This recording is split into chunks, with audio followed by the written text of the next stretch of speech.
वैसे साइकोलॉजी यानी मनोविज्ञान संस्कार को नहीं मानती है। जैसे स्मृतियाँ 3 तरह की होती हैं, मन की स्मृति, चित्त की स्मृति और शुद्ध चित्त की स्मृति। लेकिन साइकोलॉजी तो मन तक ही सीमित है ना।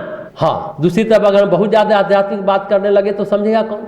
मनोविज्ञान संस्कार की बात इसलिए नहीं मानती है क्योंकि उसकी सीमा है। संस्कार की बात हम लोग कर रहे हैं कि वह इंडिविजुअल की है, व्यक्तिगत है, पूर्वजन्म की है, यह समूह के लिए नहीं है। समूह के लिए तो हम सिर्फ नॉर्मल इमोशन पर बात करते हैं। समूह के लिए तो हमें नॉर्मल इमोशन पर बात करनी होगी। समूह उसी को नहीं समझ पाएगा। उसके लिए हमें व्यक्तिगत मार्गदर्शन की जरूरत पड़ती है और फिर उसके खुद के प्रयास भी होने चाहिए।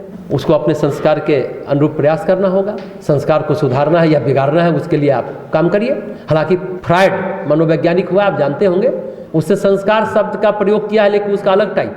जड़ जमाकर बैठे विचार को, गहराई में धंसे विचार को वह संस्कार कहता है। लेकिन वह अलग परिप्रेक्ष्य में कहता है अपनी भारतीय संस्कृति में जो कर्म से जुड़े हुए संस्कार हैं, उस तरह की मान्यता मनोविज्ञान में नहीं है। मनोविज्ञान मन का विज्ञान है, चित्त का विज्ञान नहीं है। चित्त में संस्कार रहता है। फ्रायड ने जो चेतन, अचेतन, अवचेतन की व्याख्या कर दी क्योंकि उसको सपने समझाने थे, ड्रीम को समझाना था मानव जाति को। अगर फ्रायड को सपना समझ में नहीं आता तो वह संस्कार की व्याख्या भी नहीं करता। जीवन की वास्तविक उन्नति का मतलब है भावना का शुद्ध होना, यानी मानसिक रूप से मजबूत होना, और फिर आध्यात्मिक उन्नति का मतलब है चित्त का शुद्ध होना।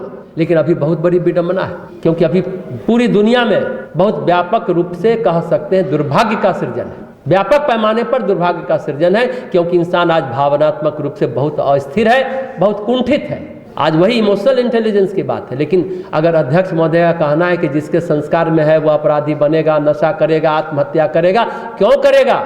अरे मानसिक विकास का मतलब क्या है? बाकी चीजें छोड़ दे, संस्कार आदि को भी छोड़ दे।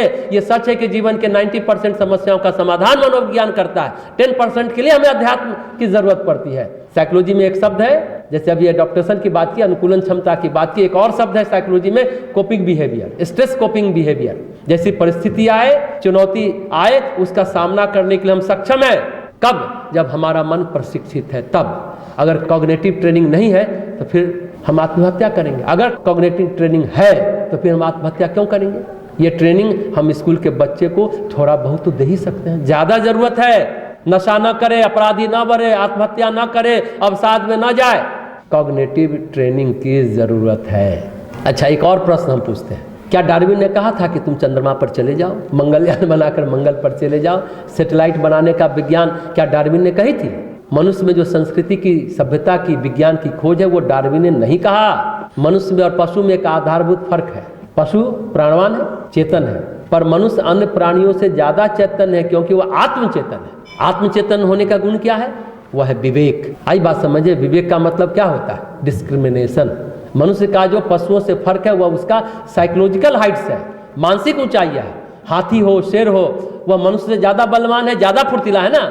लेकिन मनुष्य के पास जो अकल का बल है, कॉग्निटिव प्रोसेस का बल है, मानसिक बल है, वह उन पशुओं को नियंत्रित कर लेता है।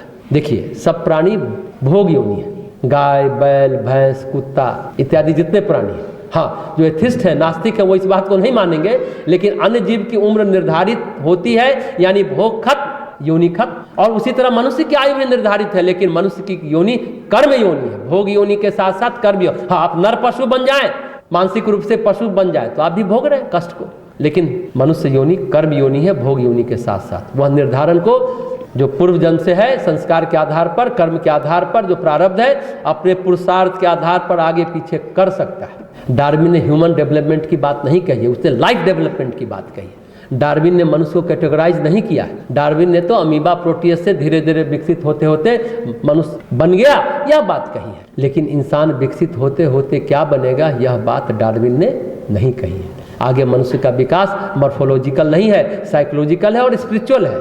कैटेगराइजेशन साइकोलॉजिकल है। साइकोलॉजी पर काम करते करते मनुष्य के जीवन को परिष्कृत किया जा सकता है। बुद्ध और महावीर ने किया ना। हमारे पास उदाहरण है, हम सभी नहीं कर पाए लेकिन कर सकते हैं, क्षमता है, संभावना है। महर्षि पतंजलि का विकास क्या है? वो एक शब्द देते हैं, जात्यांतरण। कैसे? शिलाद मुनि के पुत्र नंदी तपस्या कर देवता बन गए, उसी शरीर से भगवान शिव के पार्षद बन गए। आप कह सकते हैं पशु शरीर में रहते हुए देवता बन गए। हालांकि कोई पुराण कहता है कि पशु शरीर था, कोई पुराण कहता है शरीर तो मनुष्य का था, चूंकि शिलाद मुनि के पुत्र थे, पर वे मूढ़ थे, बुद्धि पशुवत थी, इसलिए पशु के रूप में उनको चित्रित किया गया। उसी शरीर से वो भगवान शिव के पार्षद बन गए ना, ये तो बड़ी बात है ना। सोच लीजिए, बदलाव आया ना जी। अब उसी तरह अद्भुत बात एक और है, असुर कुल में कौन पैदा लिया? विभीषण और त्रिजटा, लेकिन वो असुर तो नहीं रहे।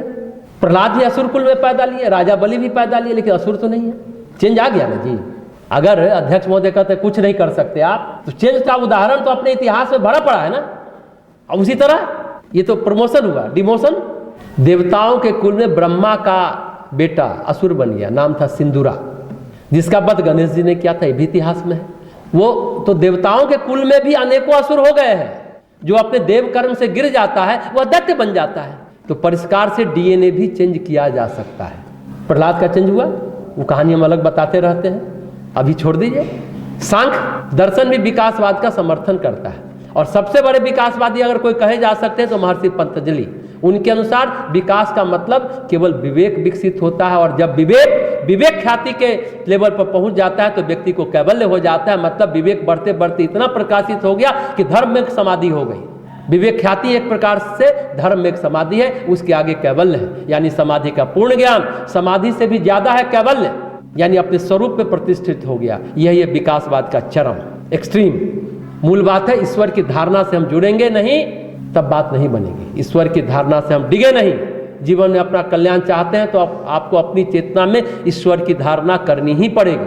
अगर आपके मन में ईश्वर की धारणा नहीं है तो ना आपका कोई विकास है और ना कोई उन्नति है। तो हम बात क्या कर रहे थे? इमोशनल इंटेलिजेंस की बात कर रहे हैं। हम हमेशा बताते हैं अमेरिका के मनोवैज्ञानिक डेनियल गोलमैन की बात, जिसने इमोशनल इंटेलिजेंस नामक पुस्तक लिखी थी। उन्होंने क्या कहा? सफलता में IQ यानी इंटेलिजेंस कोसेंट यानी बुद्धि लब्धि की भूमिका मात्र 20% है। EQ यानी इमोशनल कोसेंट यानी भावनात्मक लब्धि की भूमिका 80% है। जो भावनात्मक रूप से मजबूत है वो परीक्षा में ज़्यादा नंबर लाएगा, ज़्यादा सफल होगा। यानी सफलता में IQ से ज़्यादा महत्वपूर्ण है EQ, यानी दिल और दिमाग का सही अनुपात हो तो विवेक पैदा होता है। इसी को अमेरिका के दूसरे मनोवैज्ञानिक हेनरी एल्डर ने कहा, IQ और EQ का ठीक अनुपात हो तो CQ यानी क्रिएटिव कोसेंट यानी सृजनात्मक लब्धि का उदय होता है। फिर अगले चरण में इंग्लैंड के दाना जौहर ने SQ की बात की, यानी स्पिरिचुअल कोसेंट यानी आध्यात्मिक लब्धि की प्राप्ति होगी। फिर केल बिल्वर का नाम आपने सुना होगा। उनके शब्दों में व्यक्ति ट्रांसपर्सनल हो जाता है, बियॉन्ड पर्सनालिटी, व्यक्तित्व के पार उतर जाता है। व्यक्तित्व में परिवर्तन ही नहीं, रूपांतरण घटित होता है और उसे विराट की झलकियां मिलने लगती है। यही विकास का चरम है। अब जब चर्चा चल पड़ रही है तो इस बात को भी समझना चाहिए कि आदत और वृत्ति विनिर्मित होती है वर्तमान जन्म से। जन्म लेने के बाद भी आदत और वृत्ति बनती चली जाती है, और संस्कार का जन्म होता है पूर्व जन्म से। जैसे माँ बाप कहते हैं सुबह उठो, बड़ों को प्रणाम करो, बार बार हम करते हैं तो आदत बन जाएगी, हमारी वृत्ति बन जाएगी। हालांकि बोलचाल की भाषा में इसे भी संस्कार कह देते हैं। अरे माँ बाप ने कैसा संस्कार दिया, पर यह संस्कार नहीं है। संस्कार पूर्व जन्म से आता है। माँ बाप गुरुजन परिष्कार देते हैं, परिष्कृत करते हैं आदत और वृत्ति को। हाँ, अगर हम तपस्या नहीं कर रहे हैं तो संस्कार आपके जीवन में एक तूफान की तरह आता है। संस्कार का वेग सब कुछ उलट पुलट कर रख देता है। संस्कार साधारण घटना नहीं है। भगवान राम का संस्कार जगा तो उन्हें वनवास पहुंचा दिया। ईश्वरीय करुणा और पुरुषार्थ ही आपको अंधकार से निकाल सकता है। मन की गहरी परत में होती है आदत और वृत्ति, और मन की सबसे गहरी परत है चित्त, जिसका संबंध पूर्व जन्म से है, संस्कार और कर्म से है। इसका संबंध अचेतन मन से होता है। किसका? संस्कार का, चित्त से होता है। आदत और वृत्ति जो बार बार दोहराए जाते हैं और गहरे में चले जाते हैं, अचेतन में चले जाते हैं, यानी चित्त में चले जाते हैं, तब वह संस्कार बन जाता है। ग्रह की रश्मियां होती हैं, वही तो उभारती है प्रारब्ध को। ग्रह की किरणें, प्रारब्ध आपका चित्त जन्य है, प्रारब्ध मन में नहीं है। ध्यान से सुनिएगा, प्रारब्ध संस्कार चित्त में होता है, मन में नहीं होता। प्रारब्ध आपके विचार के अधीन नहीं है, वो चित्त के अधीन है। हाँ, इमोशन का संबंध चित्त से सीधे नहीं है, लेकिन मन में तो है प्रारंभिक अवस्था में। इसको ऐसे समझिए, जैसे धरती के प्लेट है, नीचे टकराती है, घर्षण होता है, हमें कोई फर्क नहीं पड़ता। फर्क तब पड़ता है जब प्लेट एक दूसरे को इतना जोर से धक्का मारती है कि भूकंप आ जाता है, तो फर्क पड़ जाता है। तो चित्त में जो उभार होता है संस्कार और कर्म का, वो इतना तेज धक्का होता है कि आपकी जो ऊपर की परत है, परसेप्शन की, कॉग्निशन की, इमोशन की, उसमें दरार पड़ जाती है, वह ध्वस्त धराशायी हो जाती है। तो उसमें ऊपर जो आपने इमारत बना रखी है वो टूट जाती है। मन के ऊपर की वो परत जिसमें आपने अपनी सामाजिक और व्यक्तित्व की बिल्डिंग बना रखी है, और चित्त वो परत है इसमें उलट पुलट रखने की क्षमता रखती है। चित्त में जब वेग बनता है तो कोई परसेप्शन, कॉग्निशन और इमोशन काम नहीं आता है। प्रारब्ध बहुत बलवान होता है, वहाँ आपकी सारी सामर्थ्य निरर्थक हो जाती है प्रारब्ध के सामने। आचार और विचार को हम व्यवहार और मन कह सकते हैं। आचार यानी आचरण, व्यवहार, विचार कहाँ रहता है तो मन में, और भावना भी मन में रहती है। पर संस्कार को मन नहीं कह सकते। हाँ, भावना लगातार जुड़ने पर या जुड़े रहने पर वह चित्त में चला जाता है और संस्कार बन जाता है। अब जैसे एक उदाहरण लीजिए, पति पत्नी रह रहे हैं, कोई प्रेम नहीं है, फिर क्यों रह रहे हैं? इसलिए रह रहे हैं कि क्योंकि कर्म खत्म नहीं हुआ, यानी लेन देन बचा हुआ है। जिस दिन लेन देन खत्म होगा, कर्म खत्म होगा, तो पत्नी कहाँ और पति कहाँ। लेकिन अगर कर्म के साथ भावना जुड़ी है तो वह पति पत्नी अगले जीवन में भी पति पत्नी बन जाएंगे। जब जिस तरह की भावना है, पिता पुत्र भी बन जाएंगे, पिता पुत्री बन सकती है, माता पुत्र भी बन सकता है। भावना वही जीवात्मा आती है, अगले जीवन तक रिश्ता चलता रहता है। तो कुछ रिश्ते की आयु होती है, आयु खत्म, रिश्ता खत्म बिना किसी शोर के। और कुछ रिश्ते समय के साथ उनकी आयु बढ़ती है क्योंकि कर्म के साथ भावना जुड़ी है, तो अगले जीवन में भी फिर साथ रहने का संस्कार बन जाता है। लंबे समय तक भाव जुड़ा रहा, इमोशन जुड़ा रहा तो संस्कार बना ना। दरअसल संस्कार है पतंजलि के पंचक्लेश। क्या क्या है पंचक्लेश? अविद्या, अस्मिता, राग, द्वेष और अभिनिवेश। अभिनिवेश है उसकी जड़त्व, संस्कार को मजबूती प्रदान करता है। और संस्कार का आधार है राग और द्वेष। अच्छा संस्कार या बुरा संस्कार, अच्छी भावना या बुरी भावना। राग है तब भी संस्कार बनेगा, द्वेष है तब भी संस्कार बनेगा। लेकिन ये जो भावना है ना, ये जो इमोशन है, ये कॉग्निटिव, परसेप्शन और इमोशन वाले नहीं है। ये नॉर्मल इमोशन नहीं है। ये वाला इमोशन आपको अगले जीवन तक जाता है। यानी नॉर्मल इमोशन जब गाढ़ा और गहरा होता है तभी अगले जीवन तक जाता है। लेकिन भक्ति में क्या होता है? भक्त के जीवन में राग भी भगवान है और द्वेष भी भगवान है, झगड़ा भी भगवान से और प्रेम भी भगवान से है।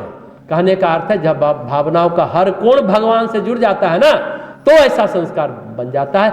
फिर वो आपको उसके साथ ही रखता है। भक्ति का मतलब भावनाओं का संपूर्ण और परिपूर्ण अर्पण। अगर भावनाएं मजबूत है और सच्ची है और भगवान के लिए, तो बड़े बड़े प्रारब्ध को क्षतिग्रस्त करने में, धराशायी करने में सक्षम है। अगर हम कहते हैं कि भावनाओं के नींव पर व्यक्तित्व की इमारत खड़ी होती है, तो हर तरह से है, ऊपर से भी है, नीचे से भी है। भावना के आधार पर संस्कार बना और संस्कार के आधार पर प्रारब्ध बना, क्योंकि राग द्वेष भी तो भावना ही है ना। भावना के आधार पर अपने रिश्ते निभाए और व्यक्तित्व को आपने संवारा। दो पहलू बताए भावना के। भावना के आधार पर अपने रिश्ते बनाए और भावना के आधार पर अपने व्यक्तित्व को भी संवारा, क्योंकि भावना के नींव पर व्यक्तित्व की इमारत गढ़ी होती है। अभी हमने उसका उदाहरण दिया। लेकिन दोनों भावनाओं के अलग अलग पहलू हैं। एक नॉर्मल भावना है, दूसरी संस्कारों वाली भावना है। भावना के 3 तल होते हैं, हमेशा बताते हैं हम। निचला तल वासना, बीच का तल प्रेम और सबसे ऊपरी तल भक्ति। इसको आज एक और तरीके से समझिए। भावना के 3 तल है। एक भावना जो प्रारब्ध यानी चित्त में धसी हुई है, एक भावना जो सिर्फ मन की सीमा में है, और एक भावना वह है जो भक्ति के रूप में आपकी आत्मा से प्रकट हो रही है। तो जीवन का उद्धार चाहते हैं तो भावनाओं को भगवान में अर्पित कर दीजिए। देखिए, सामान्य तौर पर इंसान माया को पार कर ले असंभव है, लेकिन भक्ति ही हाथ पकड़ के माया के महासागर, माया की मरीचिका, माया के भ्रम से पार लगाती है। क्योंकि भक्ति जड़ में रूपांतरण करती है, प्रारब्ध को बदल डालती है। तो डार्विन के विकासवाद को और इमोशन को हमें इस तरह से समझना चाहिए और हम सबों को इस पर निरंतर काम करते रहना चाहिए।